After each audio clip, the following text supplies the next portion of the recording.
3, 2, 1, c'est parti pour le remake de l'épisode 2 de Momentum Live, sachant qu'on a été bloqué pour cet épisode par des problèmes d'Internet.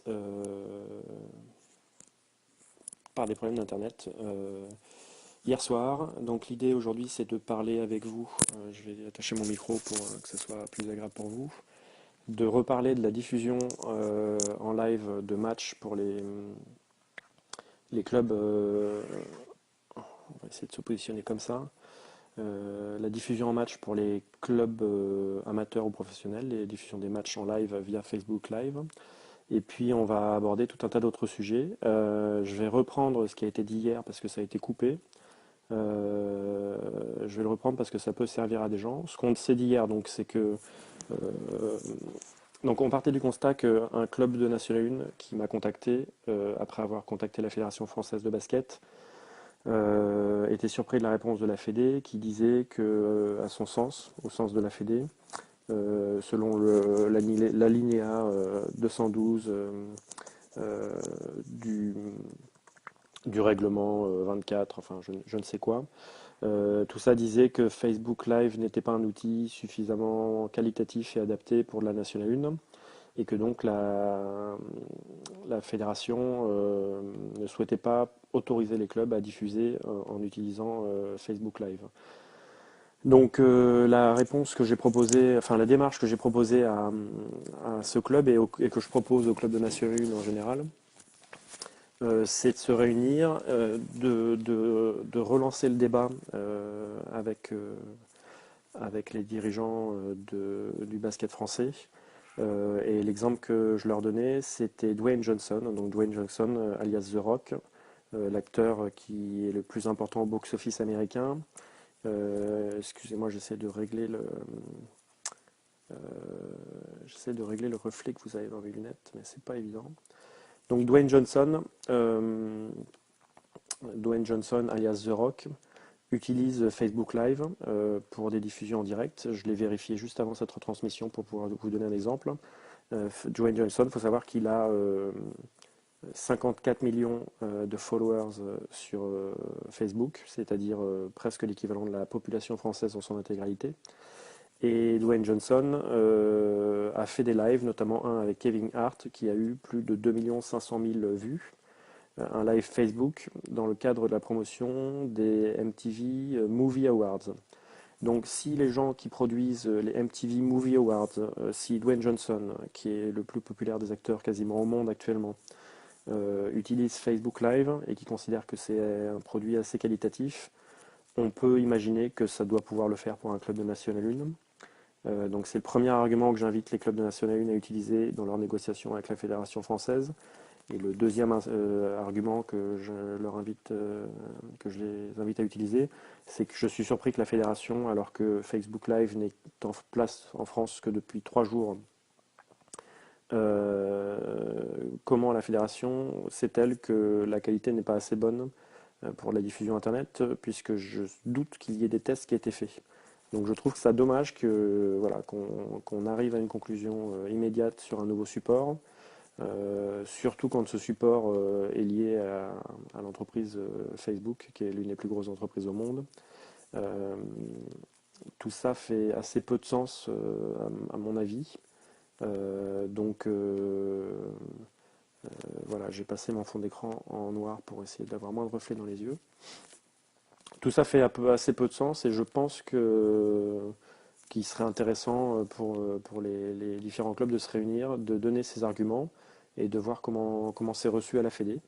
Et pour finir, j'ai vu un test ce week-end de championnat régional fait par Didier Baudry dans le club du CEP. C'est le club qui est à l'origine de la création du PB86. Ce test est tout à fait concluant, on voit très bien les matchs. Je tiens le lien à disposition de ceux qui le souhaitent pour pouvoir voir comment ça peut être qualitatif de diffuser un match avec Facebook Live. Et donc battez-vous les clubs de National 1 parce que ça me semble totalement, enfin une opportunité énorme pour vous. Pour vous rappeler ce qui a été dit dans le Momentum Live numéro 2, qui malheureusement est parti à la poubelle parce qu'on a eu des problèmes de Wi-Fi, euh, on parlait même de l'éventualité et de l'opportunité pour la National 1 d'avoir potentiellement chaque club, parce que dans chaque club de National 1, il y a forcément un bénévole quelque part ou qui a un bon smartphone qui pourrait le faire. Que pour chaque club, on ait une personne chargée de la diffusion en live, ce qui ferait que vous auriez la possibilité de faire comment on appelle ça, les soirées, euh, je perds le mot, qui existe beaucoup en football, le multiplex. On pourrait très bien avoir sur le site de la Fédération française un multiplex qui permet de choisir la salle dans laquelle on veut voir le match. Donc ça, c'est techniquement aujourd'hui possible dès le week-end prochain. C'est plus qu'une question de volonté et de mobilisation des gens. Donc j'invite tous les gens, les dirigeants ou les salariés ou les supporters ou tous les gens qui touchent à la National 1, je vous invite à vous mobiliser et à lancer la discussion avec la Fédération française pour essayer de faire comprendre que le frein qui est mis aujourd'hui n'est peut-être pas une bonne idée pour la promotion du basket. Après, je suis allé m'amuser à faire des courses cet après-midi. J'ai pu m'acheter deux outils dans le cadre de mon business. Le premier que vous connaissez, hein, c'est la barre à selfie. Ce qui m'intéresse dans la barre à selfie, c'est ce clamp, ici, là, qui permet de faire entrer tout type d'appareil pour filmer. Et on peut imaginer que si je dévisse ici, je vais avoir un pas de vis. Ce pas de vis peut être fixable sur un mini-pied, je vous l'ai montré, je crois, dans une vidéo récemment. Et donc, avec ce petit matériel, je me suis aussi acheté un iPod Touch. Donc, l'iPod Touch filme aussi bien que l'iPhone 6. Donc, il est suffisant pour faire une retransmission. Je crois que c'est 230 euros. Donc, pour un club de Nation 1, c'est un investissement qui semble raisonnable. Et donc, avec cet outil, c'est peut-être ça dont je me servirai pour les prochains Facebook Live, comme ça je laisserai mon iPhone tranquille. Avec cet outil, vous pouvez très bien filmer un match de basket si vous êtes bien organisé. Donc encore une fois, bon, ça demande une petite installation, mais regardez là, c'est plat en dessous. On pourrait très bien imaginer que même sans pied pour faire pivoter, je pose ça sur une table et que je fasse tourner comme ça. Et je pense qu'en faisant tourner comme ça et en étant au bon endroit de la salle, je peux filmer une moitié de terrain d'un côté et une moitié de l'autre et faire une retransmission de tout à fait bonne qualité.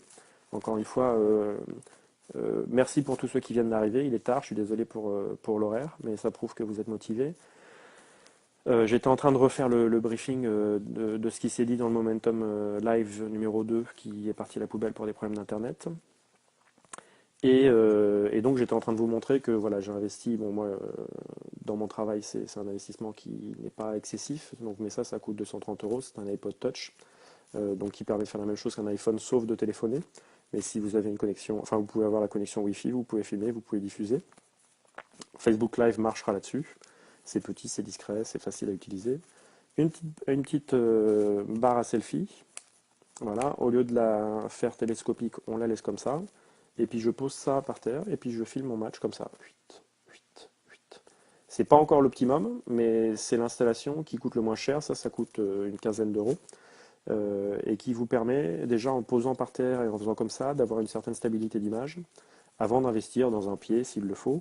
Et je vous garantis que juste avec ça, vous aurez déjà des résultats tout à fait regardables. Et les gens sont très contents de suivre en direct vos matchs de National 1. Les autres arguments, j'attends que les premiers posent leurs questions, hein. J'ai vu que vous étiez là. Je salue notamment Angelo Tsagarakis, Pierre, Alexis Jagorel, que je connais bien aussi, Lauriane, Métal, Arnaud. On est quand même bien là pour échanger, donc pour que vous posiez des questions et que je vous propose mes réponses, hein. Je n'ai pas de réponse absolue sur tout, donc n'hésitez pas à poser des questions. Et donc je refaisais ce retour sur l'épisode 1. Donc on se disait effectivement donc, que si tous les clubs de N1 faisaient la diffusion live sur Facebook Live, donc comme il y a l'option dans Facebook de récupérer le lien ou le code pour faire de l'embed, donc de l'intégration de contenu, le site de la Fédération française pourrait très bien avoir une page avec tous les matchs qui se passent en direct, et puis vous choisissez votre match et vous pouvez le regarder. multiplex que peut le faire le foot parce qu'ils ont des millions et ils le font à la télé, mais qu'aujourd'hui ils peuvent faire le basket pour quasiment 0 €, le prix d'un iPod Touch. Euh, et si vous n'en avez pas dans votre club, je suis sûr qu'il y a un des enfants d'un des dirigeants ou bénévoles de votre club qui en a un. Donc vous lui demandez de l'emprunter. Et puis après, connexion Internet ou connexion 4G si vous êtes vraiment dans une petite salle, mais en général, en assurer une, on a une connexion Internet dans le coin. Donc on peut aujourd'hui faire des multiplex en direct du basket français. Euh, Pourquoi on ne le ferait pas? Je ne vois que de mauvaises raisons. Donc les raisons de Dailymotion, YouTube, machin, pour moi ne tiennent pas parce que c'est plus compliqué de mettre en place pour Dailymotion et YouTube pour un résultat qui n'est pas forcément d'extrêmement meilleure qualité. Effectivement, avec ça, on va juste filmer un demi-terrain, puis l'autre demi-terrain. Je vous précise que c'est ce que voient les coachs de basket de tous les niveaux jusqu'à la Pro A depuis 20 ans, sans s'en plaindre particulièrement. Pour du live, ça permet de voir les actions comme on le souhaite. Et donc pourquoi c'est vachement mieux sur Facebook que sur les autres supports, c'est que les gens sont sur Facebook. Les gens passent leur journée sur Facebook. Donc vous êtes garanti qu'au moment où votre match a lieu, vous verrez des gens qui viendront voir votre match. Et alors après, on va plus loin dans le débat. Quel est l'intérêt que des gens voient votre match? Bah, plus votre produit va être regardé, plus il va prendre de la valeur. Plus il va prendre de la valeur, plus vous pourrez vendre des espaces de publicité à des partenaires, et donc plus vous aurez d'argent pour développer votre structure. Donc je suis sûr qu'il y a des arguments contradictoires par rapport à tout ce que je viens de dire, mais je pense que les arguments que je viens de vous présenter sont quand même assez forts, donc ils mériteraient à minimum le débat. Voilà. Alors je clôt la page là-dessus. Si, un dernier point, on peut même imaginer qu'un club mette plusieurs iPod Touch à plusieurs endroits de la salle et propose sur son site internet aux gens de regarder le match de la place qu'ils veulent. Parce qu'en fait, il y aurait plusieurs personnes qui filmeraient, ou alors on poserait l'iPod dans une direction du terrain, et puis voilà. C'est valable pour d'autres sports, on en parlait hier, et c'est pareil, l'épisode a été effacé, donc je le répète. Pour du tennis, si je devais le faire, je prendrais une chaise d'arbitre disponible, je la mettrais dans un coin du terrain. Donc imaginez que le terrain de tennis est comme ça, avec le filet au milieu et les joueurs de chaque côté. Comme mettre au milieu et suivre la balle serait à mon avis un peu compliqué parce que l'image est en petit sur Facebook, je mettrais la chaise d'arbitre ici, avec l'iPod Touch ici, et je filmerais comme ça. Et là, on verrait bien celui qui est au premier plan et celui qui est au fond s'échanger des balles et on pourrait suivre le match. Dernier point, pour donner le score, puisqu'on ne peut pas faire d'intégration vidéo pour l'instant, soit vous la faites à l'ancienne, vous écrivez le score sur un bout de papier et puis vous le présentez comme ça. Là, si j'avais écrit un score, par exemple, vous pourriez le voir.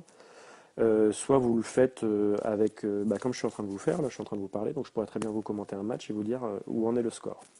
Voilà, donc c'est fini pour l'intro, on passe aux questions qui sont arrivées. Et donc je regarde, je vous rappelle pour ceux qui ne connaissent pas, mon écran est coupé en deux. Alors est-ce que ça va faire suffire Voilà, on a trouvé la solution. Donc là normalement ça fait suffisamment reflet pour que vous voyez comment est fait mon écran. Donc ici, sur cette partie de l'écran, ou peut-être que, ouais, vaut mieux que je montre ici. Donc on va se mettre comme ça. Vous voyez là le reflet de mon iPhone. Il y a la moitié de l'écran de mon iPhone ici qui me montre mon image à moi. D'ailleurs, tout ici, excusez-moi, j'étais en train de. On voit mon iPod Touch donc. Et puis sur l'autre moitié, je vois vos commentaires en direct. Donc si j'étais en train de diffuser un match, en plus, je pourrais interagir avec vous en direct. Alors, Hugo me dit Benoît, je t'invite à aller voir la page du Stade Poitvin Hockey sur glace. Il propose des live matchs Dailymotion avec incrustation, score, commentaires, etc., etc. Oui, Hugo, j'ai déjà vu ça. J'ai trouvé ça très intéressant. C'est de la réalisation plus par rapport à ce qu'on peut faire avec un iPhone, puisqu'ils ont une espèce de table de mixage qui permet de mixer les deux caméras. Il faut faire entrer les câbles, il faut avoir deux caméras. C'est super si on veut augmenter le niveau de qualité. C'est pas forcément ce qui va apporter le plus de visibilité. Encore une fois, si vous êtes dans une vidéo organique de Facebook, ce qu'on appelle organique, c'est-à-dire que c'est un contenu qui est dans Facebook, au lieu de dire je vais mettre un lien pour renvoyer vers Dailymotion, vous serez plus mis en avant et donc vous aurez plus de gens qui pourront venir et plus de visibilité donc. Donc la question, est-ce qu'on favorise la qualité ou la visibilité? La qualité, moi je la laisserai plutôt aux télé parce que c'est ce qu'ils font de mieux. Et si aujourd'hui je devais m'occuper d'un club de basket, je foncerais sur la visibilité. Est-ce que vous pouvez me faire un petit plus dans les commentaires pour me dire si la connexion réseau est assez bonne? Et puis je vous expliquerai un truc tout à l'heure qui m'a fait bizarre et qui explique peut-être mes problèmes d'internet d'hier. Donc Hugo, j'ai répondu à ta question. Victor Attard, je te souhaite la bienvenue. Sache que Didier Baudry va vous contacter, les PPK, parce qu'on est intéressé pour travailler avec vous sur Urban PB. PPK, je vais en profiter pour faire de la pub, c'est une association de parcours. Le parcours, c'est comme la Yamakadzi, des gens qui font du sport urbain, qui peuvent sauter sur les murs, sur des barrières, faire des sauts périlleux, etc., etc. Et les PPK, c'est l'association de parcours de Poitiers, ils sont super. Angelo me dit, je voulais m'abonner au live de Momentum, mais je ne vois pas où ça se trouve. Alors, Angelo, il faut que tu survoles un des coins de l'écran, mais je ne sais pas lequel. Donc c'est soit de ce côté, soit de ce côté. Tu survoles avec ta souris, si tu es sur un ordi, et en survolant, tu vas pouvoir t'abonner. Si tu n'es pas sur un ordi, bah, je sais pas, parce que j'ai jamais regardé de live. Je me suis jamais regardé en direct depuis une autre device. Et ce que je ferai peut-être la prochaine fois, c'est que je l'ai acheté tout à l'heure là, donc il n'est pas chargé, rien du tout. Mais que j'aurai probablement la diffusion avec ça, et puis avec mon iPhone, j'essaierai d'interagir dans ma propre vidéo pour voir comment ça se passe de votre côté. Ben, ça ne pose pas de problème d'accès au match, ça? Point d'interrogation, à choisir entre voir le match de chez moi, ou dans un bar, ou avec mes potes, ou plutôt que d'aller à la salle, t'en penses quoi? J'ai déjà répondu à cette question par ailleurs, mais je vais refaire la même réponse. Si c'est plus sympa de regarder votre soirée basket, parce que moi je ne me parle pas de match, je parle d'une soirée basket. On va à une soirée en famille, on va manger, on va regarder un match, on va s'amuser avec les enfants. C'est un public, c'est un endroit familial dans lequel il n'y a pas de problème de mauvais temps, comme ça peut arriver parfois au foot ou quand il pleut, c'est quand même moins sympa de voir les matchs. Là, vous allez me voir un peu plus sombre, mais il y aura moins de reflets dans mes lunettes. Euh, donc, si vous ne vendez pas toutes les valeurs qui ont de l'intérêt à venir dans votre salle, c'est-à-dire que relance-moi sur la question juste après Ben, parce que j'ai plein d'autres choses à dire. Je vais répondre assez rapidement à ta question, mais relance-moi sur la question des atouts du basket et de comment un club doit se positionner par rapport à d'autres propositions de spectacle. Euh, donc, si vous pensez que des gens vont préférer regarder les matchs depuis leur iPhone dans une image assez petite, sans l'ambiance chez eux, eh ben, c'est qu'il y a un vrai problème sur le travail que vous menez vous dans votre salle pour que ça soit vraiment un spectacle de qualité. Parce que Star Wars, si j'ai l'occasion de le voir sur grand écran et en 3D, je le préfère qu'en tout pourri sur mon ordinateur pixelisé. Et encore, Star Wars, c'est pas un bon exemple parce que c'est un film, donc c'est pas forcément un lieu où il y a une énorme ambiance, même si sur les films Star Wars, il peut y avoir de l'ambiance puisque c'est mythique. Mais bon, voilà, si les gens ne voient pas plus d'intérêt de regarder le match sur un smartphone que d'aller dans la salle, c'est que vous avez un problème.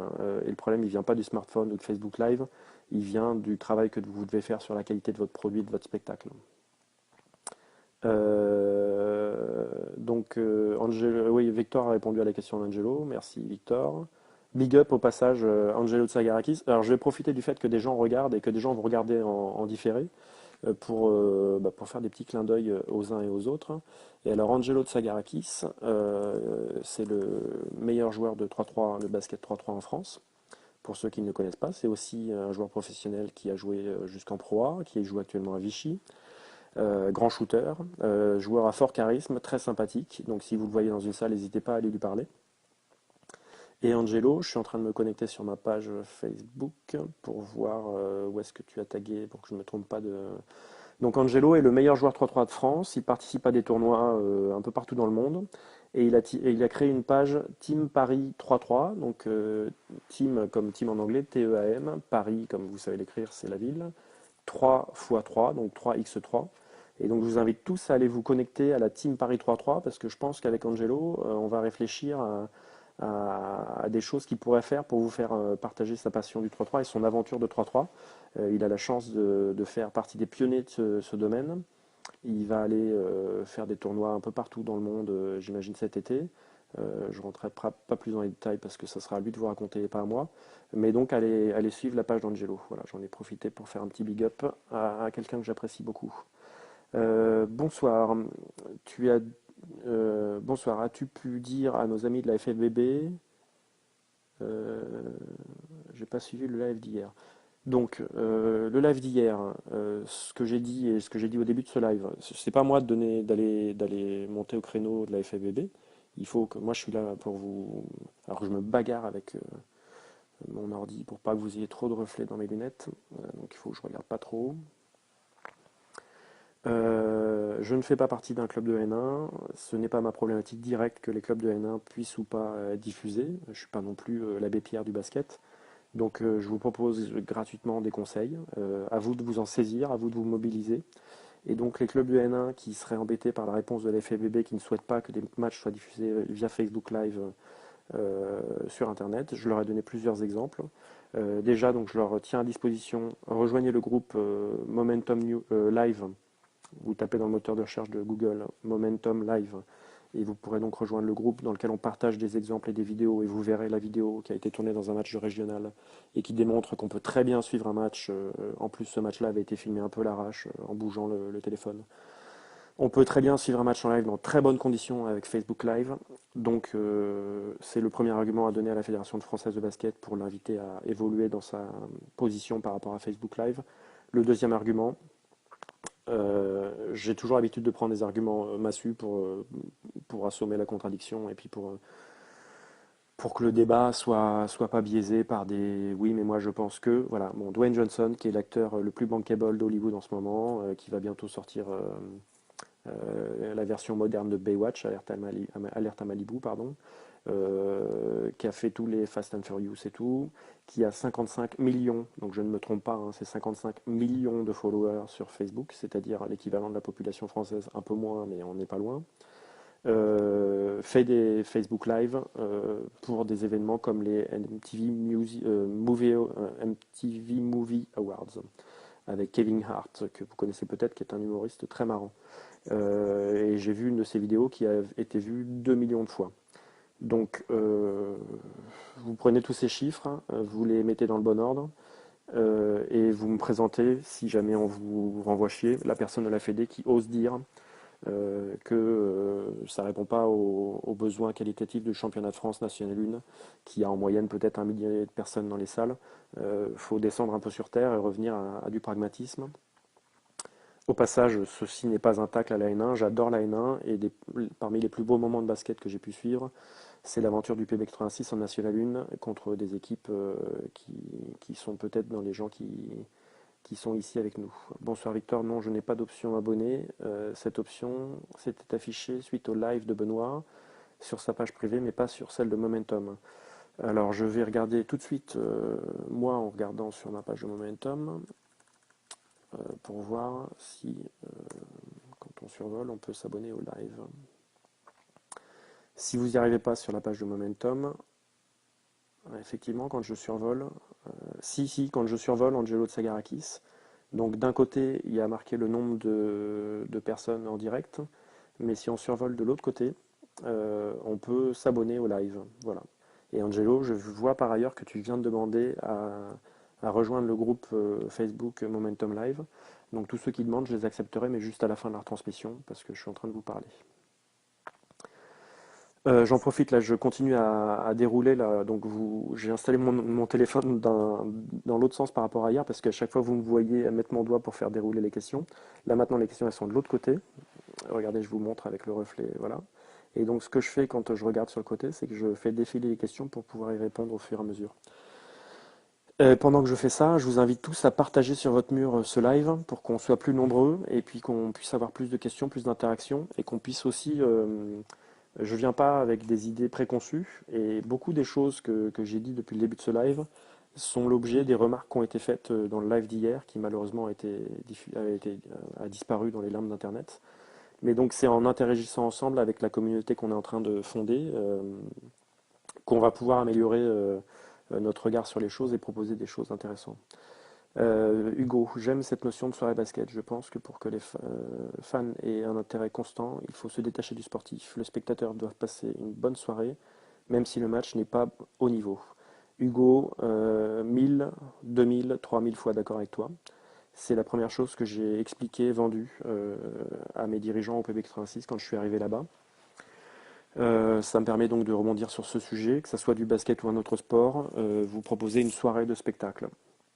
Vos concurrents sont donc les cinémas qui proposent des soirées de spectacle cinéma, sont le McDo qui propose une soirée en famille pour aller s'amuser, jouer et manger une bouffe bien dégueulasse. Vos concurrents c'est ça, c'est toutes ces offres de soirées, de spectacles, de théâtre, de concerts. Parce que le basket, comme d'autres activités, pour moi, je le considère comme un spectacle vivant. C'est le nom qu'on donne par exemple au stand-up ou alors aux gens qui jouent de la musique en live. Pourquoi c'est un spectacle vivant? Bah parce que on y va, ça se passe devant nous, on ne sait pas ce qui va se passer. Il y a de l'ambiance, tout le monde peut participer. Donc il faut effectivement voir le. Alors, je regarde si j'ai pas un petit peu d'eau parce que je commence à avoir soif après vous avoir parlé. Il faut voir votre produit comme une soirée basket, c'est-à-dire une soirée de spectacle. Et quand on voit son produit comme une soirée basket, on ne pense plus que au terrain. C'est important le terrain, c'est important les joueurs et tout. Mais on pense aussi au décorum. C'est important les tenues des joueurs, qu'elles ne soient pas trop laides si possible. C'est important que le tour du terrain soit joli et qu'il n'y ait pas des pubs dégueulasses un peu partout. Et là, je vais demander à Angelo de donner son avis sur le mur de logo, de sponsors derrière les paniers à Vichy. Je ne sais pas s'il existe encore, mais c'est l'exemple parfait de ce qu'il ne faut absolument pas faire dans l'habillage de votre salle.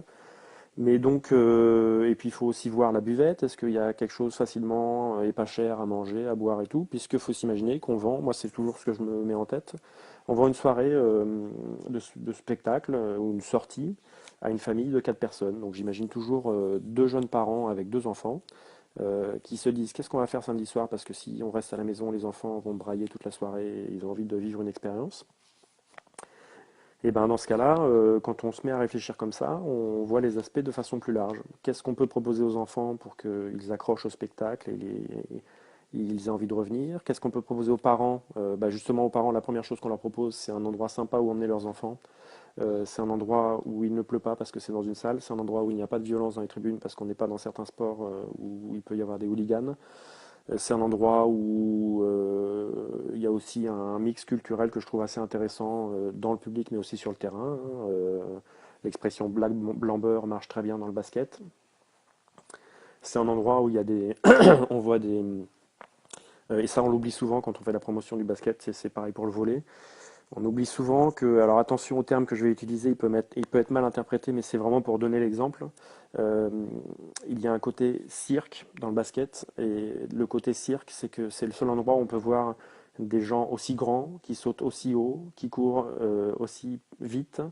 Euh, et voilà. Alors, donc Vincent me dit, les reflets dans mes lunettes, c'est que je suis vautré en arrière. Mais Vincent, si je me mets en avant, ah ouais, c'est peut-être pas plus mal. Mais non, parce que quand je vais. Soit je vous regarde de haut et il n'y a plus de reflet dans les lunettes, soit je vous regarde en face et il y a du reflet dans les lunettes. Et je vous promets que dans un prochain épisode, alors qu'est-ce qui se passe si j'enlève l'ordinateur? Je suis quand même un peu sombre.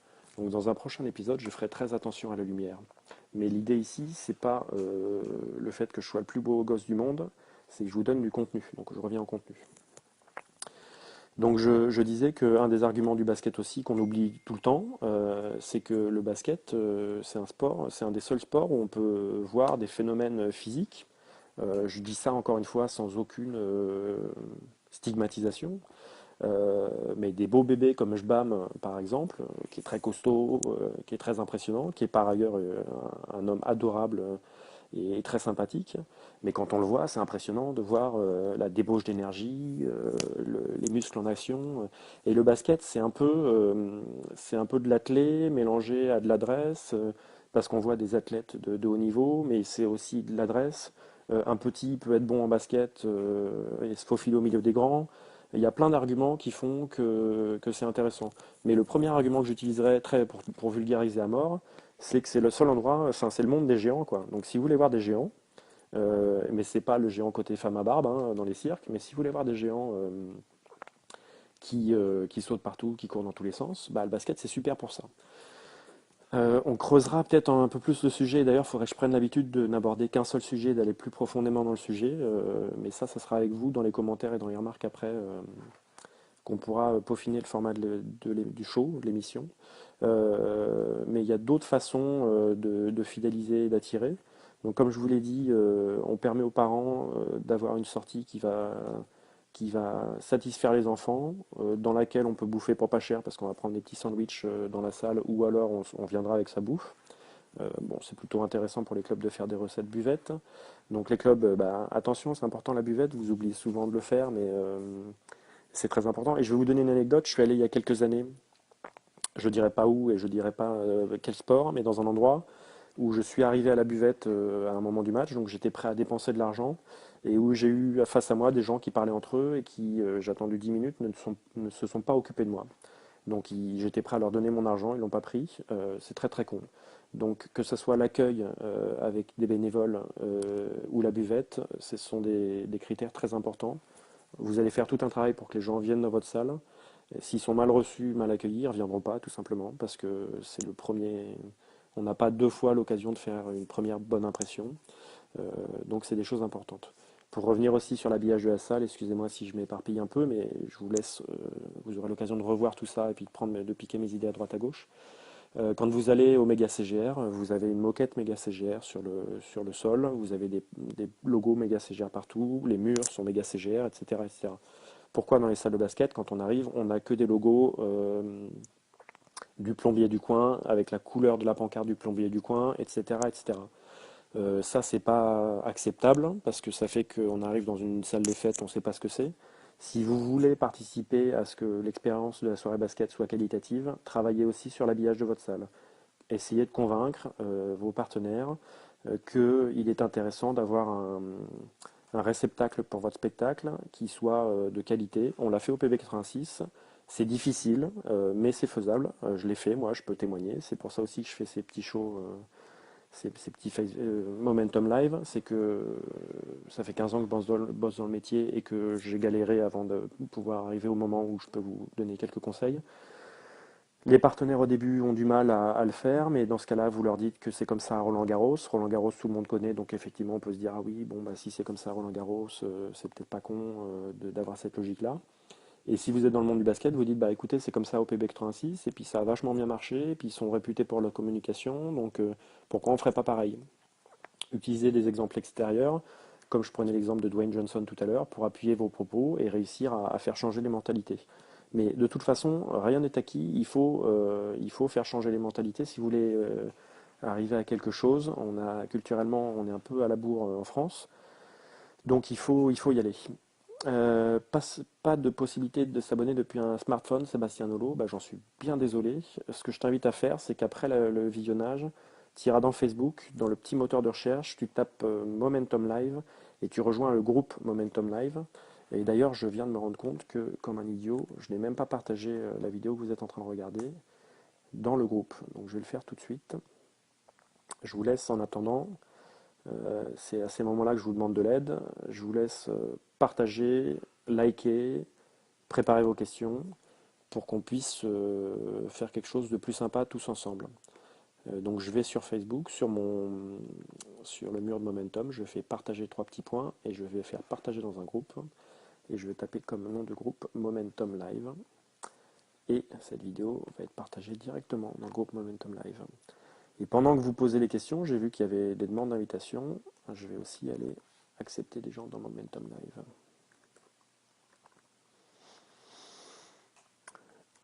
C'est l'occasion pour moi de reprendre une grande respiration parce que je vous parle sans discontinuer. Et alors dans Momentum Live, où sont les demandes d'accès? Membres, je dois avoir des demandes en attente.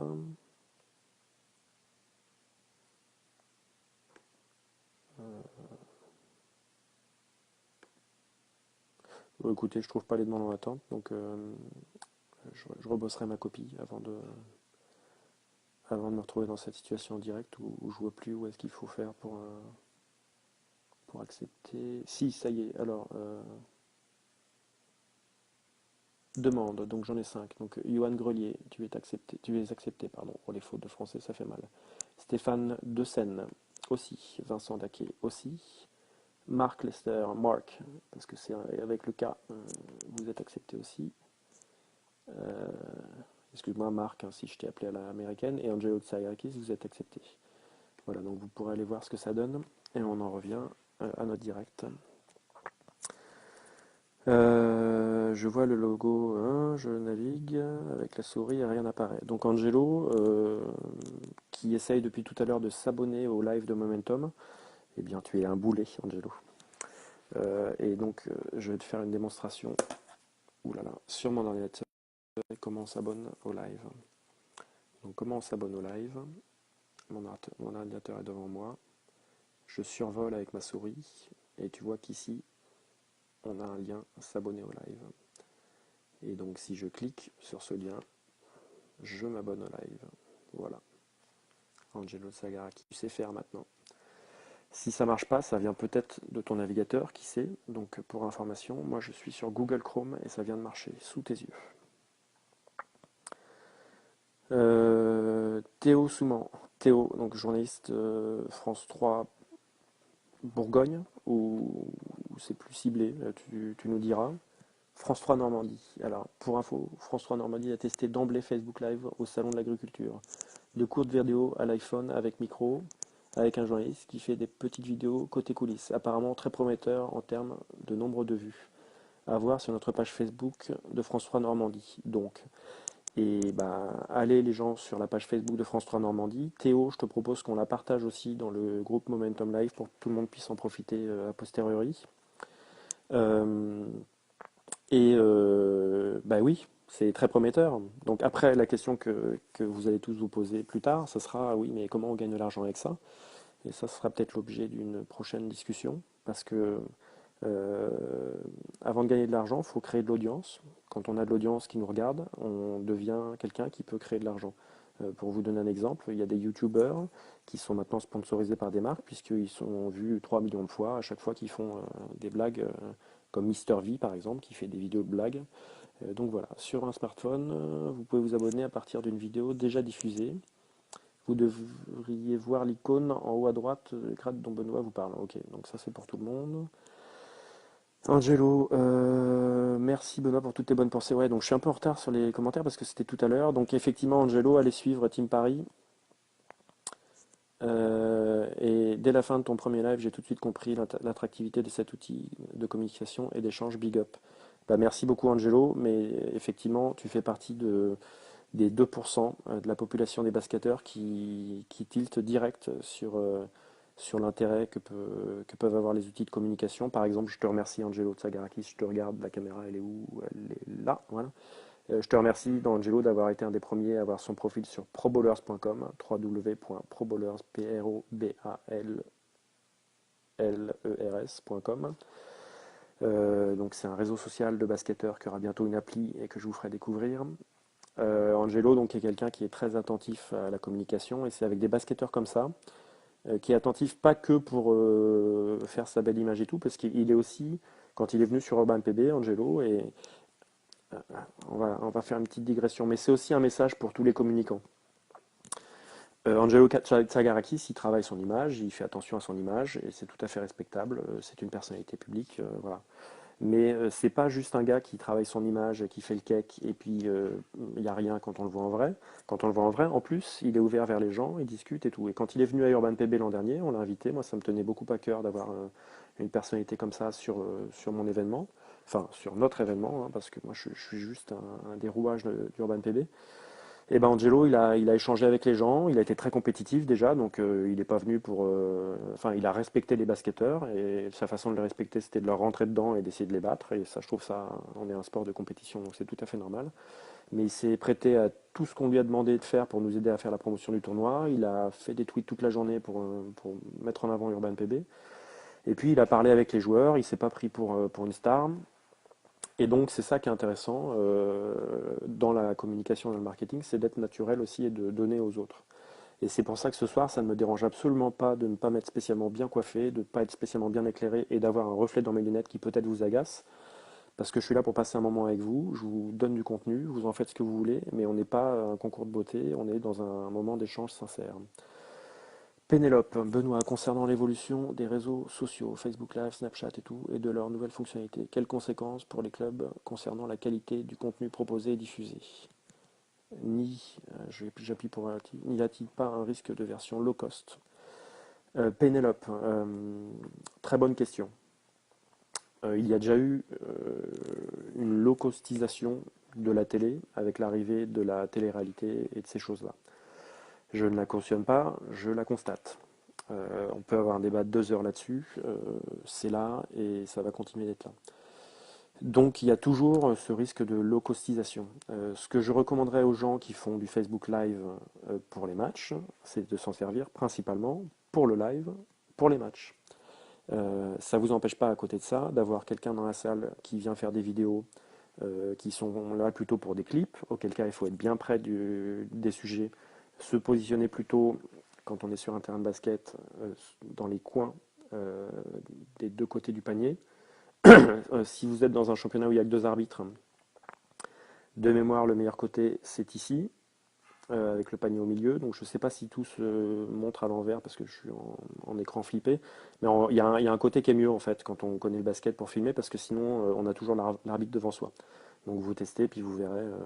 Et donc le meilleur endroit pour filmer donc c'est bord de terrain évidemment. Donc d'un côté puis de l'autre. Et puis vous pouvez aussi un peu filmer bord de terrain, mais comme vous allez avoir les gens de dos parce qu'ils marquent sur les paniers ici, il vaut quand même mieux être de face.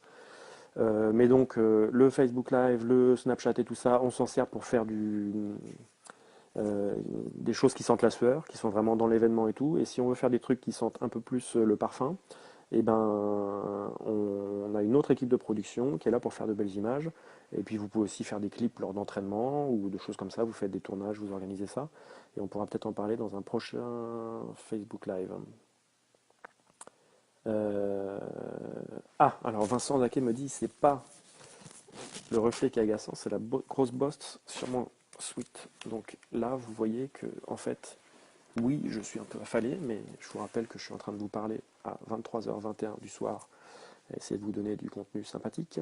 Et donc là, il n'y a plus de grosse bosse sur mon sweat, vous voyez juste que je suis un peu en arrière, ouais, mais parce que je me sens bien avec vous, et j'ai pas spécialement envie de prendre une posture de grand gourou de la com. Donc merci Pénélope pour ta question. Au passage, je fais une micro-pause. Est-ce que vous pouvez partager, liker s'il vous plaît?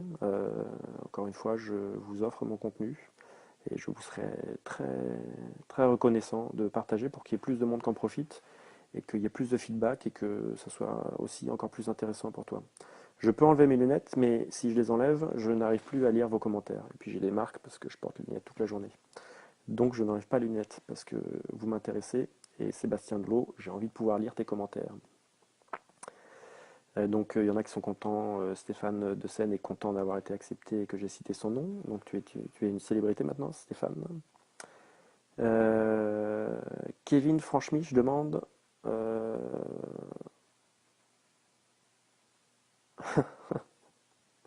Je peux pas vous répéter le texto que je viens de recevoir de Vincent Daquet. Je passe un bonjour à Philippe Luc avec qui j'ai joué au basket quand j'étais jeune en cadet, que j'ai pas pu revoir quand il est passé à Noël à Poitiers, mais que je serais très content de revoir bientôt. Comment fait-on, Kevin, pour filmer du live? Alors, je vais le répéter très vite parce qu'en fait, c'était l'objet du début de la vidéo, donc tu la reverras quand ça sera en différé. Donc, tu prends un iPhone ou tu prends un iPod Touch, 230 euros chez tous vos bons revendeurs à la Fnac, etc., etc.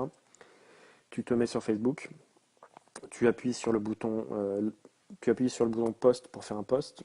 Quand tu fais un post, tu as des petites options en bas pour envoyer une photo, dire où tu es, etc., etc. Maintenant, tu as un nouveau logo pour faire du live.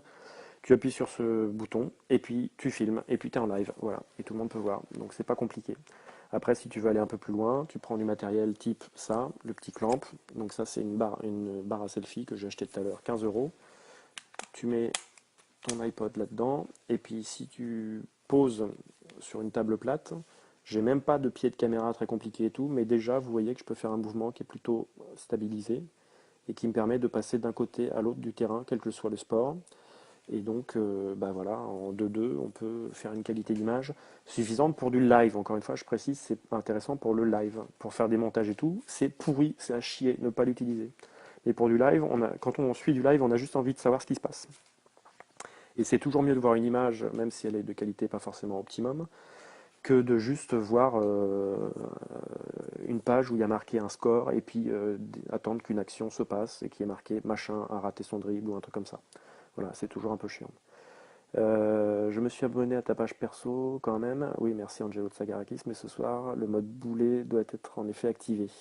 Bon, c'est une remarque de tout à l'heure. Théo Souman, lui, c'est Bourgogne, François Bourgogne. Allez le suivre, il est excellent et il suit le basket. Il est passionné de basket.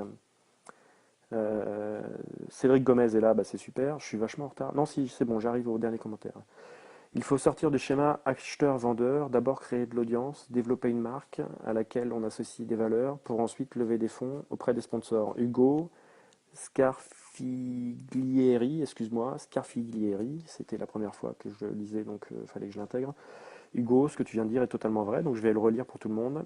Il faut sortir du schéma acheteur-vendeur. Je vais croire que c'est moi qui le dis là. Il faut sortir du schéma acheteur-vendeur, les gens.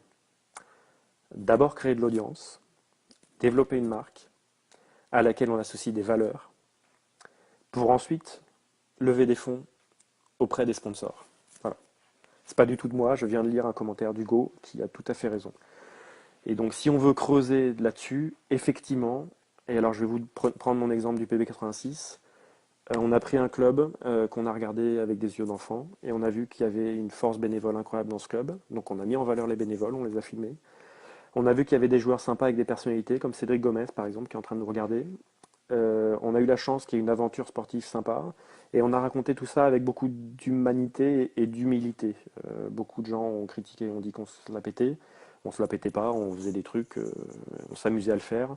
Mais comme les jaloux voyaient qu'on avait une série sur le basket à Poitiers, alors mais qui est Poitiers pour avoir une série sur son basket?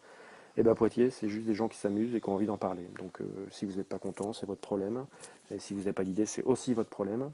Mais arrêtons un peu avec la mode des haters en France, là, qui empêche les autres de créer. Si mon regard part par là, c'est que vos questions sont ici, hein, je suis désolé. Donc au PB, on a créé une identité, une histoire, un club familial, avec des bénévoles, avec des joueurs attachés au club, et puis une montée en puissance et tout. On a essayé de raconter cette histoire, on a essayé de créer de la proximité entre les supporters et les joueurs.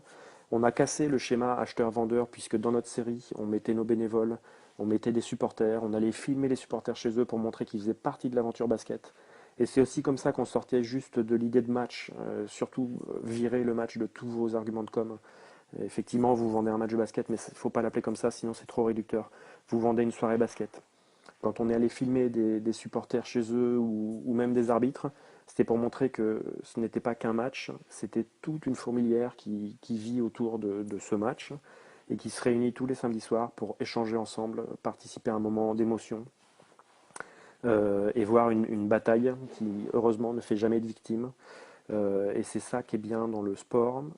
Voilà, c'est qu'on a Poitiers qui va se battre contre Boulogne. C'est une mini-guerre entre des joueurs qui vont faire des tirs et tout. Enfin, il y a plein de vocabulaire guerrier. Mais à la fin du match, on serre la main. Il y en a un qui a perdu, il y en a un qui a gagné. Il n'y a pas mort d'homme, mais on a pu pousser pour ses couleurs. Enfin, il y a un sentiment d'engagement qui est, à mon avis, quand même, quelque part, psychologiquement, fait référence à des instincts guerriers, mais qui n'est pas du tout, qui ne finit pas justement en bataille. Et dans le basket, contrairement à ce qui peut se passer dans le foot, il n'y a jamais eu de bagarre entre les supporters, enfin, de bagarre de grosse ampleur.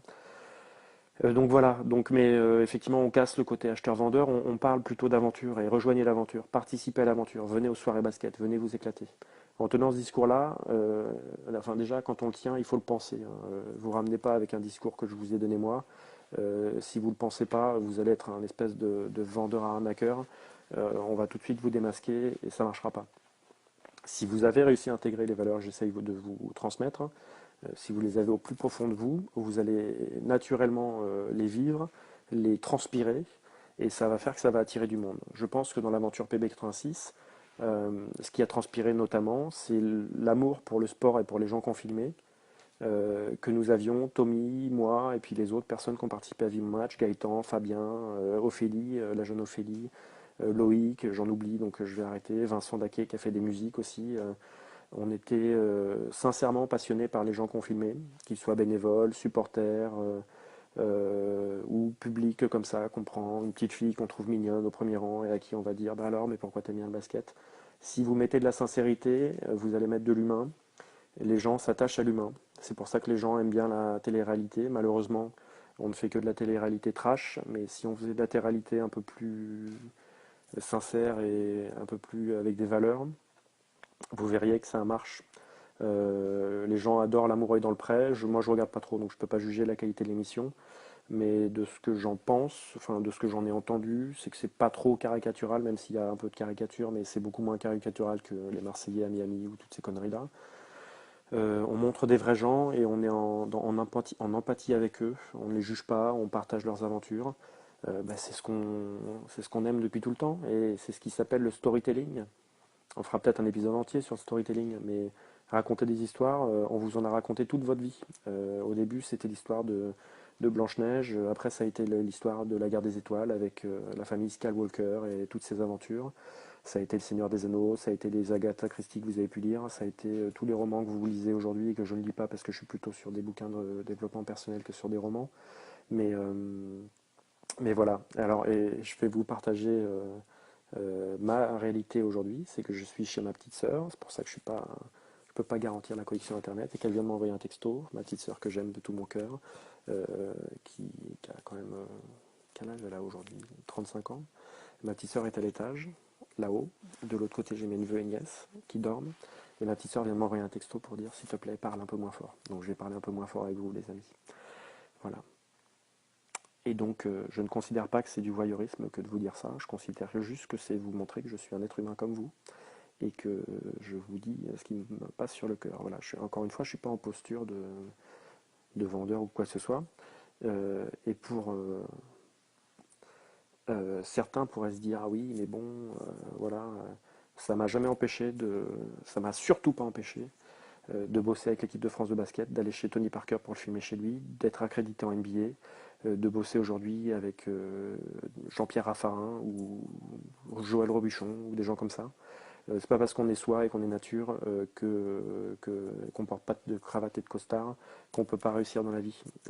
Sortez-vous de la tête, c'est tous ces boîtes à la française là qui vous écrasent la tête. Soyez vous, soyez sincère, soyez gentil avec les gens et vous verrez que ça paye. Et puis parlez moins fort quand votre petite soeur vous le demande parce que sinon le lendemain matin elle est de mauvaise humeur. Images sont ok. Stéphane de Seine, je n'ai plus l'image. Ouais, bon, bah, donc j'espère pour vous que ça marche mieux. Est-ce que je peux avoir des plus pour savoir si l'image et le son sont ok? Et puis aussi pour savoir si vous pouvez me mettre des pouces. Je sais pas si c'est possible ça. Pour savoir si ce que je vous raconte vous intéresse. Parce que je parle un peu de ma vie là ce soir. Il faudrait que je me calme. Euh, donc, par exemple, depuis qu'elle a partagé, elle n'a ni l'image ni le son. Seulement les commentaires a priori. Oh, bah, peut-être essayer de recharger vos pages, mais comme vous ne m'entendez pas et que vous n'avez pas le son, je ne peux pas vous répondre. Si les gens dans les commentaires pouvaient répondre à ces gens-là, que peut-être s'ils faisaient un refresh, ça serait mieux pour eux. Euh, donc de rien Kevin. Partagez, likez, et j'ai le son et image personnellement. Super Alex. Pénélope. Les clubs médias en général ne vont-ils pas délaisser le côté pro des clips euh, pour ne se centrer que vers ces nouvelles fonctionnalités moins chères et plus accessibles pour l'instant. Alors, donc je vais répondre à cette première question. Encore une fois, ça va être super de regarder des matchs sur Facebook Live, en live. En différé, ça va être chiant parce que c'est quand même filmé de loin. Et donc, je vais largement préférer regarder le match du PB 86 en live et pouvoir ensuite voir les superbes images de Tommy Humbert et de son équipe pour revoir les belles actions, les highlights, les ralentis et tout. Donc les deux sont compatibles, pas opposés. Quand je vais suivre Angelo Tsagarakis cet été, s'il monte ses aventures de 3-3, je serais très content de voir aussi les belles images de la FIBA qui fait des super retours sur les events et d'avoir des ralentis filmés en plan serré que l'iPhone ne peut pas faire de loin, il peut le faire de près. C'est un autre sujet qui serait intéressant d'aborder. Donc non, personne va tout abandonner, il faut juste trouver la juste mesure, il faut arrêter de tout voir blanc ou noir. Il faut trouver la juste mesure entre voilà, quel est l'outil qui me permet de faire du live et d'avoir beaucoup de monde, c'est Facebook Live. Quels sont les outils qui me permettent de valoriser mon spectacle en différé. Et c'est un point qu'on n'a pas abordé tout à l'heure d'ailleurs, dans comment vendre mon spectacle. Vous faites attention à votre accueil, à la qualité de votre salle. Et puis aussi, vous n'oubliez pas de le filmer et d'en prendre des photos. Quand je suis arrivé à Poitiers, la première fois que je me suis mis à filmer, en fait, c'est parce qu'il y avait un joueur qui s'appelait Mike Wallace, qui est un Américain, qui mettait des smatchs partout. Et ça me rendait fou de me dire, j'avais vu un match où il y avait eu des smatchs incroyables, et ça n'avait pas été filmé. Et je m'étais dit, le club met de l'argent sur un joueur, met de l'argent sur l'organisation d'un match, produit un match, le joueur fait un truc exceptionnel, et on n'en garde aucune trace pour faire la promotion d'un futur match. Si vous ne voyiez pas régulièrement tous les 3 points de Stephen Curry ou tous les buts de Zinedine Zidane ou de Ronaldo ou de Zlatan, puisque c'est eux qui jouent aujourd'hui, si on ne vous remontrait pas les ralentis, on ne vous racontait pas l'histoire après qu'elle se soit passée, vous ne seriez pas attiré par les prochains matchs de ce sport. Donc, hyper important, il y a un événement qui se passe en live, qui va disparaître, puisque quand il sera fini, on ne pourra plus le voir. Captez-le et faites-en la promotion. Donc, photo, vidéo. Euh, Pas trop mal pour la prononciation de Scarfiglieri. Scarfiglieri. Merci Hugo. Je suis content de ne pas t'avoir écorché. Et donc Angelo Tsagarakis tout à l'heure a mis dans les commentaires Super Metz. Bah oui, Super Metz. Si vous ne connaissez pas Super Metz, faites des petites recherches. Mais c'était une envie de mon match. Cédric Gomez, un joueur adorable, qui était un très fort joueur de National 1, un très bon joueur de Pro B, un bon joueur de Pro A. À l'époque du PB 86, on l'a mis vachement en valeur parce que c'est un gars super. Et il a fini par être plus connu que certains joueurs du championnat qui étaient peut-être des gars super aussi mais qu'on ne connaissait pas et qui par contre avaient des niveaux sportifs qui pouvaient prétendre à être supérieurs à Cédric Gomez. Mais comme on a mis de l'humain et qu'en plus cet humain était un humain sympathique, et ben on a monté la notoriété de Cédric Gomez et on a augmenté la qualité de sa marque, sa marque personnelle. Et ça a servi au PB86. Donc ne me sortez pas l'excuse de oui mais nous on joue en N1, c'est pas un très haut niveau, etc., etc. Vous jouez en N1 et il y a forcément dans votre club un mec qui a une histoire, qui a pu vivre des drames ou des grands bonheurs, qui a rencontré le Dalai Lama, je sais pas quoi. Il y a toujours des trucs à raconter. Je vais vous donner un exemple concret. Je suis allé faire des vidéos pour le club du Mans. 2 fois d'ailleurs, parce que j'ai fait en début de saison des portraits de chaque joueur et puis j'ai dû revenir parce qu'ils ont changé certains joueurs. Et je tombe sur le joueur le moins bien vendu de toute la Pro A, Mouftahou Yarou, je ne sais pas si vous le connaissez. Je vous invite à aller sur la page YouTube de Momentum Production. Si quelqu'un pouvait partager le lien, allez la chercher sur YouTube et partager le lien dans les commentaires, ça me rendrait service. Et Mouftahou Yarou, je l'interview et je ne le connaissais pas, hein, mais je savais il venait du Bénin. Et le moment le plus important de l'interview pour moi, c'est pas qu'il me dise qu'il allait en université américaine, qu'il a été fort là-bas ou qu'il a joué en Serbie et tout. Le moment le plus fort, c'est quand il me dit, il me dit j'ai 8 frères et 4 sœurs, j'étais le plus petit. Alors déjà c'est marrant parce que le mec il fait 2,10 m, il est tanké comme un... Mais c'est le plus petit par l'âge, et puis il a quand même des frères qui sont encore plus grands que lui par la taille. Et il dit j'étais plus petit et au Bénin, quand on était jeune, l'habitude familiale c'était de manger par terre. Donc il mettait les plâtés de riz et de poulet ou de viande par terre. Et il y avait une espèce de petite bataille. Je pense pas que ça en venait aux mains, mais on se bousculait pour avoir le plus gros morceau et c'était le plus costaud qui mangeait le plus gros morceau. C'est ce qui semblait dans la coutume naturelle et on peut le comprendre. Et ben quand il m'a raconté ça, je me suis dit mais putain, mais quel, enfin, euh, je sais pas pour vous, mais pour moi c'est ce qui m'intéresse chez les gens quoi. Mais quelle histoire merveilleuse de voir ce gros gaillard énorme me raconter que quand il était petit, bah il avait des petits bouts à manger parce que ses frères et sœurs étaient plus costauds que lui donc ça raconte à la fois les origines, la culture. Ça intrigue justement sur le Bénin et d'une façon très positive, hein. Et puis ça montre d'où vient ce grand garçon. Il est pas tombé du ciel tout costaud et tout et star de Pro A et inaccessible. En fait, non, c'est encore un jeune homme dans sa tête qui a des choses très sympas à raconter. Et il nous raconte une histoire qu'on a tous connue. Peut-être que vous êtes battus avec vos enfants, enfin vos frères et sœurs pour la plus grosse part du gâteau. On a tous vécu ça. Donc quand il me raconte ça, je me connecte à lui. Même si moi je me suis pas battu par terre dans une maison béninoise, mais ça me connecte à lui et je me dis putain, c'est vachement intéressant ce qu'il me raconte et j'aimerais qu'il me raconte pendant des heures son enfance au Bénin. Et après il me dit je porte le numéro 13 parce que on est 13 enfants dans ma famille. Donc quand on sait qu'il porte le numéro 13 parce qu'ils sont 13 enfants dans sa famille, ça c'est une information que vous pouvez vendre à tout le monde. Enfin, et aux non-fans de basket, comme les garçons, on arrive plus facilement à les amener au sport sans vouloir faire du sexisme, hein, le jour de la journée de la femme, mais les garçons, en moyenne, sont peut-être plus passionnés de sport que les femmes. Mais les femmes peuvent très bien se passionner pour le sport quand on va leur raconter un peu plus d'histoire humaine. Les garçons, ils sont un peu plus bébêtes, hein, c'est la baston, il faut que les gentils battent les méchants.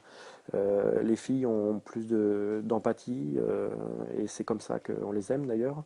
Et bien, si vous leur racontez l'histoire de ce grand gaillard et qu'elles comprennent pourquoi il porte ce numéro et qu'il y a toute cette légende qui se crée autour de Muftaou, qui est une légende pas inventée, hein, c'est juste la réalité de sa vie, et ben vous en faites un personnage, comme dans les films, et c'est un outil narratif hyper important.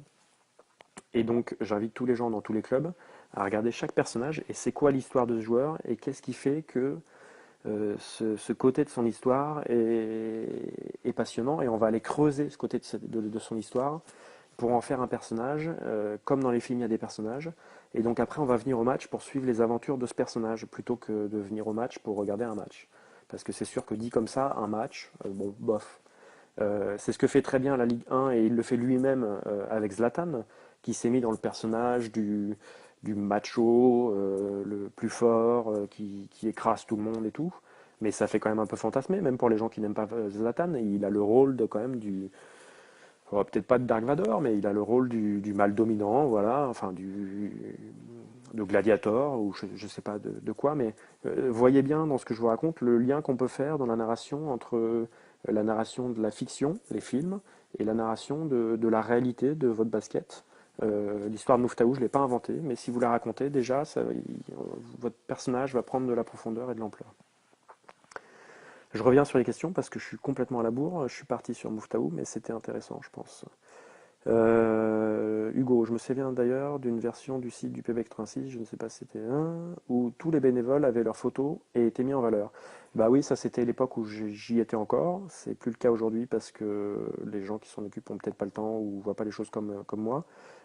C'était quelque chose que j'avais imposé aux dirigeants. Je considérais que si on présente le club, on présente tous les bénévoles. Donc j'étais allé avec mon petit appareil photo et j'avais demandé aux bénévoles de s'organiser. Et même pas, j'avais demandé à un ami photographe de venir m'aider, Sébastien Javot, que je remercie encore. Et puis Michael Planès, des fois, le fait pour moi. Et j'avais invité tous les bénévoles à se faire prendre en photo. Et en fait, non seulement ça fait plaisir aux bénévoles d'être considérés, d'être pris en photo, mais par ailleurs, c'est tout à fait normal.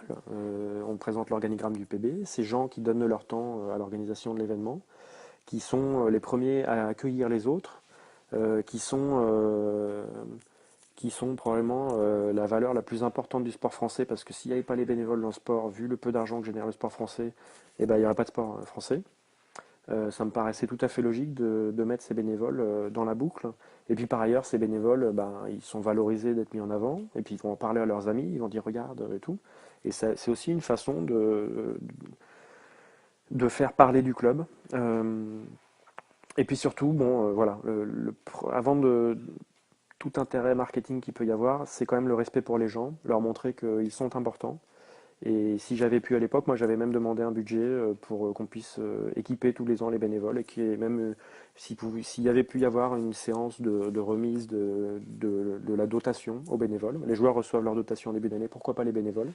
Et même si c'est qu'un t-shirt, et même si c'est qu'une paire de chaussures ou une paire de chaussettes ou ce que vous voulez, ou qu'une casquette, un chapeau, la cérémonie de remise de ces éléments bénévoles pour leur démontrer une marque de respect me semble vachement intéressante. Je fais une micro-pause pour lire les questions et je vous demande de partager parce qu'il y en a qui ne l'ont pas fait et vous êtes méchants parce que moi, il est 23h43, je suis encore en train de vous parler, je vous donne tous mes petits conseils et tous mes secrets de communication et vous ne partagez pas. Alors vous avez juste à faire partager. C'est quand même pas compliqué. Il faut savoir demander quand même, hein, parce que moi je vous donne, mais je vais vous demander parfois. Et quand c'est qu'un clic, je pense que vous pourriez le faire. Alors, Bida Quaranta Doué. Alors, Bida, je te présente mes excuses parce que déjà, j'ai pas très bien prononcé ton nom, mais c'est un nom atypique pour moi. Big Up du Brésil, eh ben, Big Up de France, et content d'avoir quelqu'un du Brésil. Continue, j'ai maté la première vidéo hier, tu vois, ça me donne envie de suivre la suite. Eh ben, Bida, je suis super content, c'est mon but d'avoir pu t'inspirer. Et j'espère que je ne vais pas juste te divertir ou t'inspirer, j'espère que derrière, il y aura des choses concrètes que tu vas pouvoir mettre en action. Stéphane Rossignol, bonsoir Benoît, je découvre le principe de ton live. Je suis psychologue du sport et ça m'intéresserait de voir comment cette pratique était représentée en France dans le sport de niveau.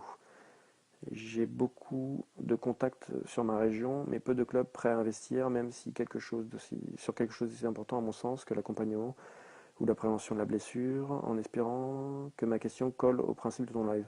Toutes les questions collent au principe de mon live. Psychologue du sport. Alors, Stéphane, je te dirais que globalement, la psychologie dans la France et dans le monde n'est pas appréciée à sa juste valeur. Quand on a une entorse, on soigne l'entorse. Quand on a une douleur psychique ou psychologique, on la soigne pas toujours. On considère que qu'il faut être fou pour aller voir un psychologue ou un psy. C'est une mauvaise appréciation de la réalité. Toutes les blessures doivent être soignées. Si je vous dis de mettre du nifluril parce que il faut désinflammer votre main, vous allez le faire. Si je vous dis qu'aller parler vous ferait du bien, vous n'allez pas le faire parce que il y a tous ces... Bon bref. Donc oui, je pense. Je suis surpris qu'il n'y ait pas la présence de plus de psychologues. Je pense que c'est lié au fait qu'il y a peut-être une appréhension de la part des entraîneurs qui ont peur qu'une personne s'initie dans le groupe. Ça, je peux le comprendre. Donc, je pense que s'il y avait un psychologue, si tu veux être psychologue pour des joueurs dans une équipe, il faut d'abord créer une relation de confiance avec l'entraîneur. Après, il y a peut-être une peur du joueur de faire appel à la psychologie, alors qu'en fait, je pense que c'est quand même une des parts les plus importantes du sport, surtout le sport de haut niveau, où il y a de la pression. Il faut garder ses nerfs, il faut se connaître, il faut savoir quand est-ce qu'on a peur, pourquoi on a peur, est-ce qu'on a des peurs qu'on peut peut-être évacuer, comment on peut gérer une situation, comment on peut se comporter face à ses peurs, alors est-ce que c'est de la psychologie analytique ou est-ce que c'est du cognitif je te laisserai peut-être un peu développer, mais oui, la psychologie a toute sa place. Je pense que pour arriver à la faire comprendre et percevoir, il faudrait commencer avec une ou deux personnes ou un ou deux clubs, euh, réussir à avoir des résultats et surtout ne jamais se mettre en avant en tant que psychologue, puisque ça vexerait soit les joueurs, soit les coachs qui diraient mais non, la performance elle vient de moi. Donc tout apport qu'on peut faire à un joueur ou à un coach, excusez-moi pour les généralités, les joueurs, les coachs, hein, j'ai pas envie que vous vous vexiez, mais tout apport qu'on peut faire à un collectif, on doit le faire avec discrétion. Donc si j'étais psychologue, j'essaierais de trouver un coach qui me fait confiance, je travaillerai avec lui, j'aurai des résultats, et puis sans en parler trop publiquement, mais en le disant dans des petits rendez-vous avec d'autres gens, j'essaierai d'expliquer comment mon travail peut servir à quelque chose. Je vois que Megan Greer est ici, je suis très heureux parce que Megan Greer, je l'adore. Je ne sais pas si elle est restée jusqu'à maintenant. C'est la femme de Jeff Greer. Et ce sont donc Jeff Greer qui est un joueur du PB86 mais qui a fait une grande carrière en France, qui a été champion de France et même MVP des finales à Bercy. Et Megan qui est une femme rayonnante, qui est très investie dans le basket bénévole et pour qui j'ai beaucoup de respect. Jérôme Neveu est là. J'ai beaucoup de respect aussi pour Monsieur le maire. Jérôme Neveu qui est aussi un expert en marketing, qui travaille pour le Futuroscope. Donc c'est toujours intéressant de voir qu'il y a des experts qui passent. Il n'est peut-être pas intéressé par le marketing sportif, Jérôme, mais peut-être que c'est l'occasion pour lui de voir un peu comment marche Facebook Live. Donc je vais en profiter pour faire le petit jeu des miroirs. Voilà ce que je vois dans mon smartphone. Donc vous voyez ici, vous voyez ici mon smartphone en reflet dans mon iPod Touch. Ici, j'ai les commentaires des gens et ici, je me vois en vidéo et je pourrais retourner la vidéo pour filmer quelque chose. Voilà. Et je pense que Facebook Live pourrait être très sympa pour le Futuroscope, pour des expériences embarquées dans le parc. Alors, Hugo qui dit à Stéphane, pour avoir fait du sport et consulté un psychologue de sport, je trouve qu'il y a effectivement un intérêt immense. Mais évidemment qu'il y a un intérêt, mais pas que pour le sport, pour tout, les gars. Vous avez une vie émotionnelle, vous avez vécu des choses tout au long de votre vie qui ont peut-être laissé des cicatrices. Donc à tout moment, il est intéressant d'aller en discuter et puis de faire la paix avec son enfant intérieur. Donc je ne vais pas faire le psychologue à la place du psychologue, mais arrêtons de diaboliser ce sujet, il est primordial. Euh, les émotions sont à la base de tout dans la vie, donc il faut s'en, il faut s'en traiter. Faut s'en occuper, il faut les traiter. Je suis passé sur le tel de Greg. D'accord. Donc la chérie de Greg est passée sur son téléphone. J'espère que ça marche pour elle. Je fais une mini pause. Il nous reste 20 minutes. Je pensais pas que ça durerait si longtemps, mais vous voyez, je suis bavard et puis vous posez des questions. Une micro pause et je vous demande de faire des partages et des likes pour qu'il y ait plus de monde qui vienne. Et je vous demanderai aussi, si vous voulez bien, à la fin de cet épisode, quand il sera en mode replay, donc j'imagine qu'il faut à YouTube peut-être 5 ou 10 minutes pour passer en mode replay. Quand il sera en mode replay, j'aimerais bien que vous puissiez le partager en trouvant les options de partage, vous êtes assez grand pour les trouver vous-même, soit sur vos pages Facebook, soit même faire un retour d'expérience sur Twitter. Il y en a qui l'ont fait, ça m'a fait super plaisir. Il y en a qui ont pris le lien Twitter et qui ont dit moment sympa de partage avec Benoît. Bah, ça m'a fait plaisir parce que j'y consacre quand même du temps, que je pourrais faire mon bon français qui fait il ne faut pas que je dise mes idées parce que sinon on va me les piquer. Non, là j'essaye de partager avec vous. Euh, donc c'est sympa quand derrière on voit qu'il y a des gens qui like. Et d'ailleurs je voulais vous dire, quand même pour ceux qui pourraient penser que je suis en train de faire un exercice très narcissique, bah en fait j'ai eu des retours de clubs de National 2, National 1, même d'une personne de la NBA qui m'a contacté après avoir vu le premier live pour échanger sur certains sujets. Donc on voit bien qu'il y a de l'intérêt et ça m'a vachement flatté.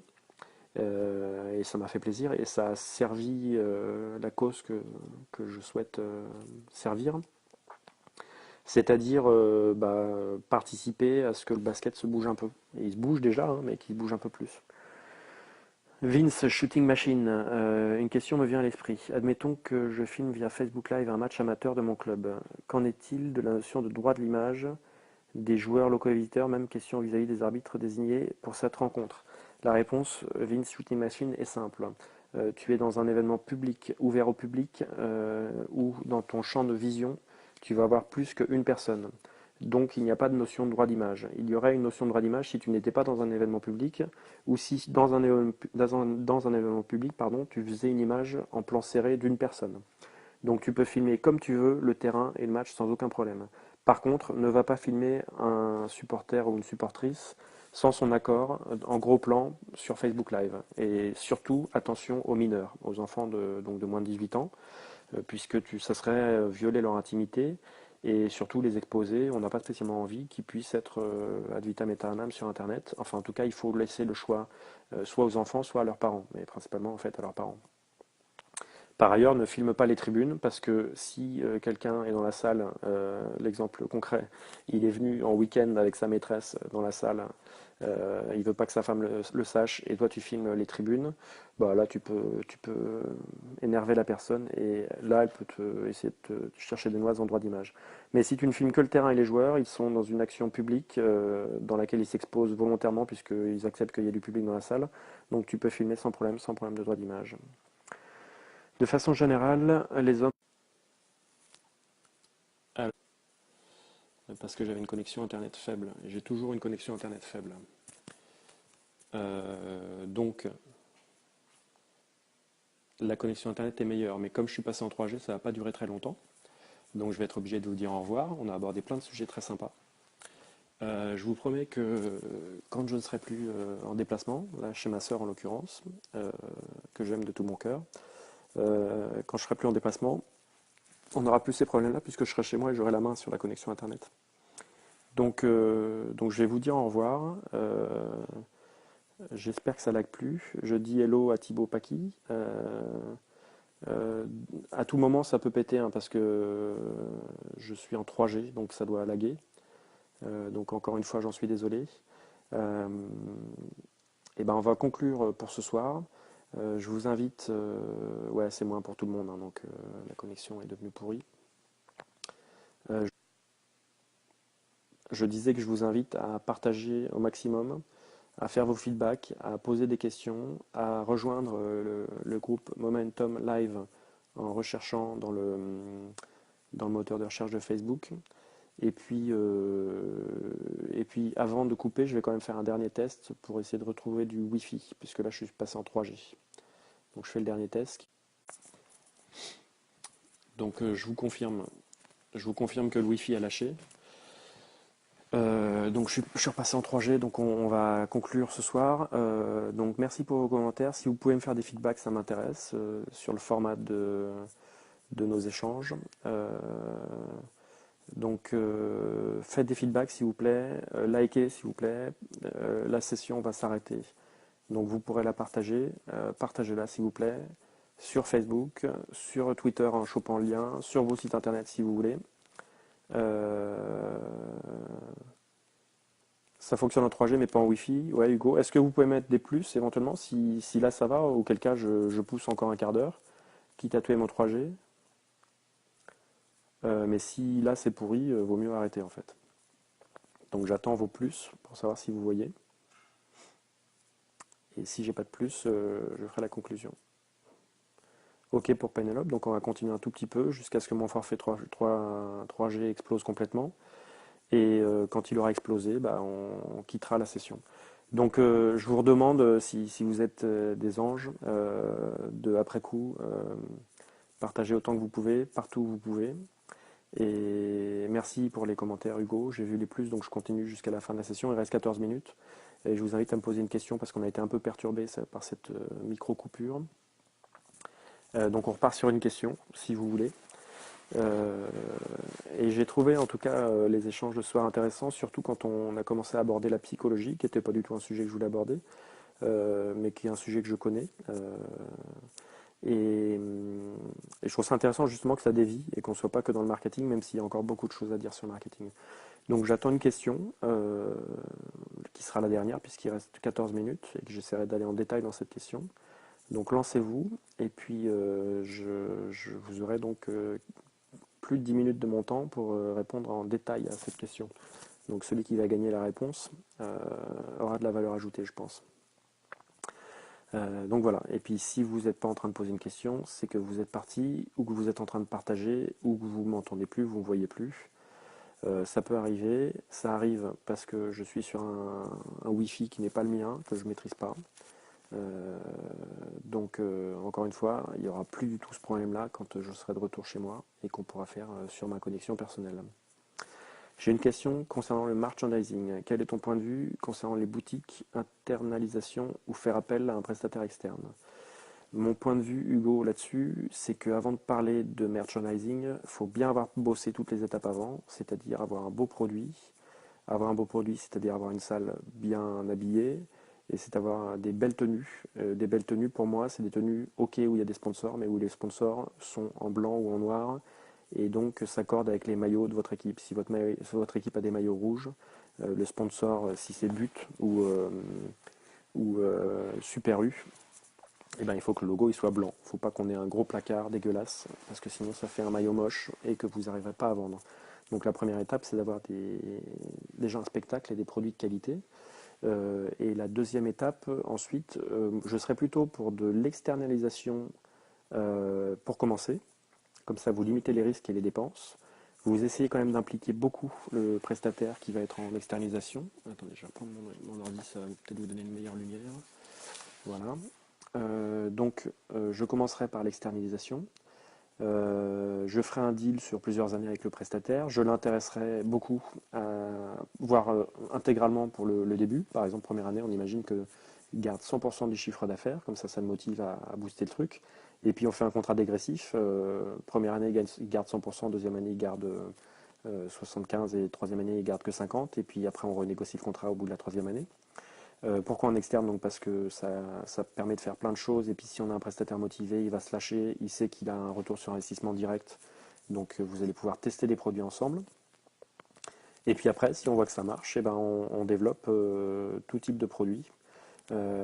Comme dans la plupart des actions de commerce de ce genre-là, il faut essayer de trouver alors, pour l'internet et tout ça, on parle de la killer app. Donc la petite application killer qui va faire que les gens utilisent la plateforme.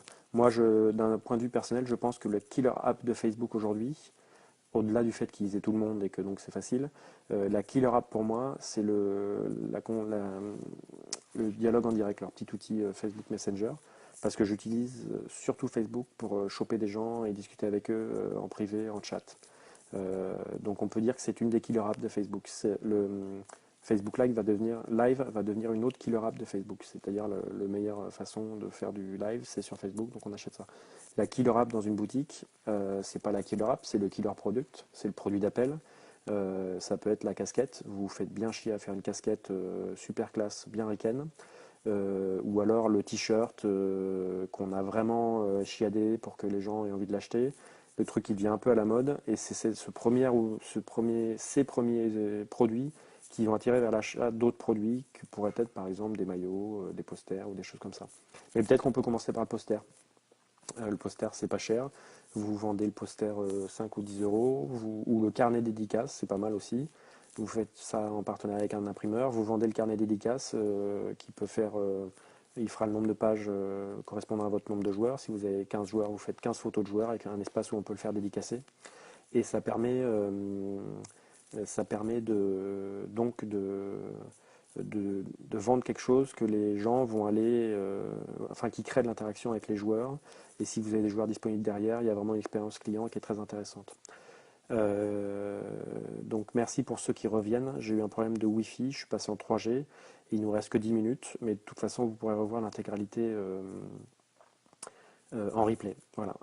Donc il y a eu une ou deux questions pendant votre absence, notamment celle d'Angelo que je viens de voir revenir. Et puis j'ai vu que le nombre de connectés a pas mal baissé parce que je pense que des gens ont été perturbés ou bloqués par la coupure, le blackout. Il me reste 9 minutes, je vais essayer de répondre à d'autres questions. Que penses-tu de l'idée de valoriser un championnat plutôt qu'un club? Non mais il est faible. Je disais que c'était une expérience super. On la refera plein de fois parce que ça m'amuse de le faire. Euh, Dites-moi dans les commentaires si ça vous a plu, si c'était bien, et puis partagez. Voilà. Je vous souhaite une bonne nuit parce qu'il est minuit 4. Vous vous rendez compte à quelle heure vous me faites coucher? Et maintenant le Wi-Fi est revenu. Putain. Donc le Wi-Fi est revenu. Je ne sais pas si c'est plus maintenant ou si c'est moins. Moi, mon smartphone me dit que c'est plus. Donc voilà. Qu'est-ce que vous en pensez? Plus ou moins? Si c'est plus, je continue encore 8 minutes. Je suis désolé pour ces contraintes techniques qui viennent pas de Facebook, qui viennent de ma connexion Wi-Fi. Donc si je vois un plus, je continue. Sinon, je vous dis au revoir. J'attends vos commentaires. Vous êtes revenus, vous êtes 40. Et il n'y en a pas un qui est foutu de me faire un plus. Voilà, Shooting Machine me dit plus, plus, plus. Donc je vais répondre à la question de Pénélope qui disait est-ce qu'il vaut mieux pas valoriser un championnat en entier ou plutôt qu'un club tout seul?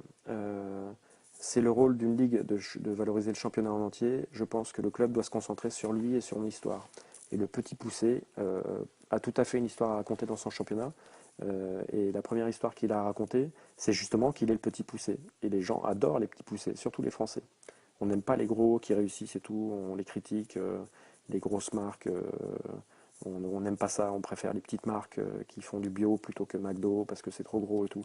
C'était un mauvais exemple parce que McDo c'est de la bouffe de merde alors que le bio c'est bon pour la santé. Mais le petit poussé c'est un angle de communication magique et on s'en est servi au PB86, on était toujours le petit club qui monte. C'est vachement mieux d'être le petit club qui monte que d'être le gros club qui peut pas monter et qui peut que descendre dans les classements.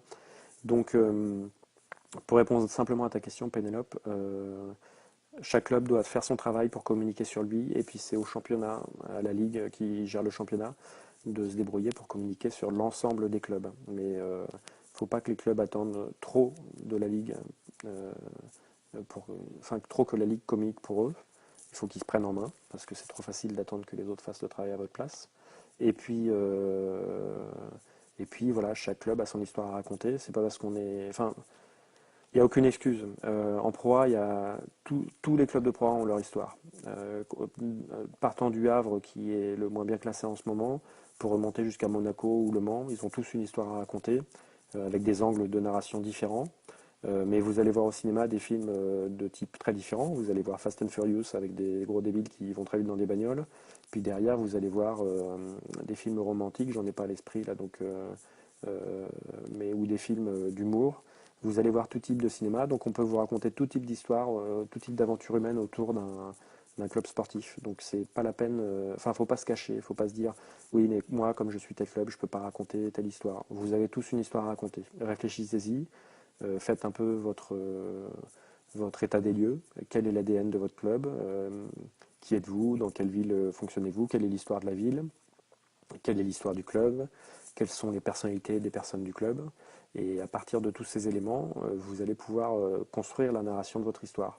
C'est important de se connaître avant de se raconter. Donc voilà, ce serait le premier travail à faire. Et puis après, racontez-vous avec sincérité. Essayez pas de vous faire passer pour autre chose que ce que vous n'êtes. C'est pour ça que vous me voyez en hoodie, comme on dit, les suites à capuche, dans un canapé. Et là, je tiens mon iPhone à bout de bras parce que j'ai dû me balader pour essayer de choper du réseau.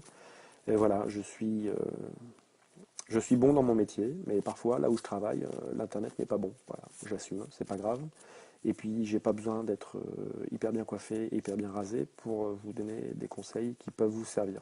Donc, je reste qui je suis. Et ben, faites la même chose avec sincérité. Et puis, bah, ça devrait marcher pour vous. Il me reste le temps pour une question. Il reste 4 minutes de diffusion.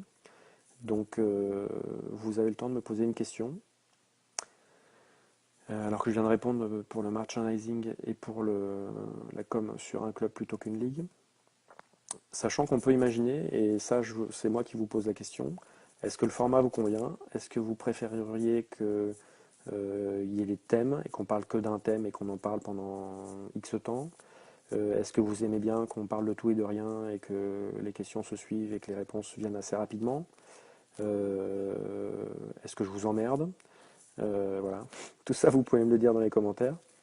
Si je vous emmerde, utilisez des mots affectifs, affectueux pour me le dire. Et comme je vois pas de questions venir, bah, je vais être obligé de partir ou c'est que tout le monde fait son timide. Est-ce que je peux avoir un plus déjà qui me dit que les gens me voient? Il reste 3 minutes avant la fin du live. Si je pouvais avoir un plus pour me dire que les gens me voient, ça me rassurerait. Sinon, je suis en train de parler tout seul, ce qui est la grande tristesse des nouvelles technologies. Mais j'ai un plus de Vin Shooting Machine, donc ça veut dire que les gens me voient.